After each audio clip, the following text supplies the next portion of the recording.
think there's multiple paths to successful digital transformation.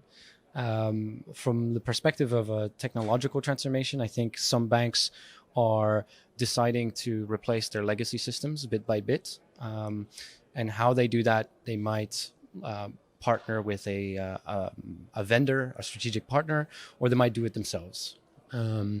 Other strategies are to completely forget about their legacy architecture and avoid replacing any of that and just start from scratch, a completely new operation where they have full control over what they want to deliver, and they're not, let's say, burdened by the ball and chain that is attached to their leg, which is all this legacy, all this technical debt that they've accumulated.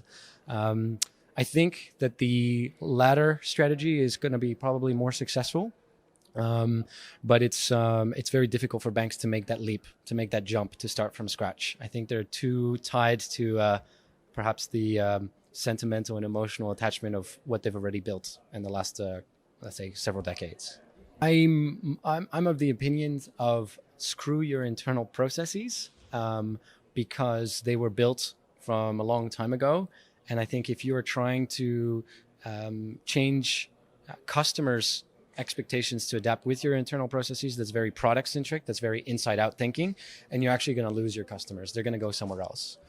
So I think it starts with the customer, and then you need to adapt your current processes. And if that means that you need to throw out certain technologies, people, processes internally to adapt to those needs, then I think a bank needs to make that hard decision and move forward with that approach.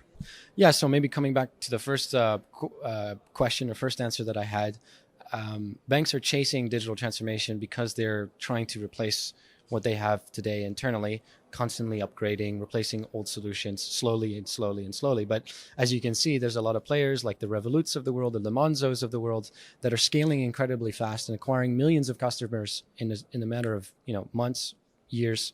And they're doing that because they don't have this ball and chain.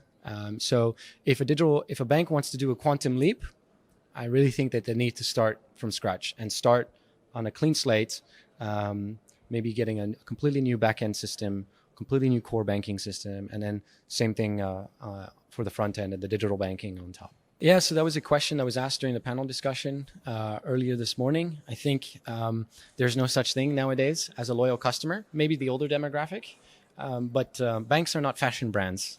I know that people are very attached to Louis Vuitton or Yves Saint Laurent bags because there's a certain appeal to it, a sentimental attachment to it. But banking is not like that. It's not that sexy, and it really is just about meeting the customer's expectations.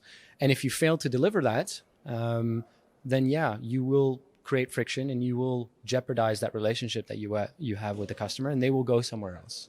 So I don't really think it's about loyalty, but it's just solving a customer's problem consistently, persistently, and continuing to do that. And if you stop doing that, then you'll lose that loyalty in a sense. Yeah.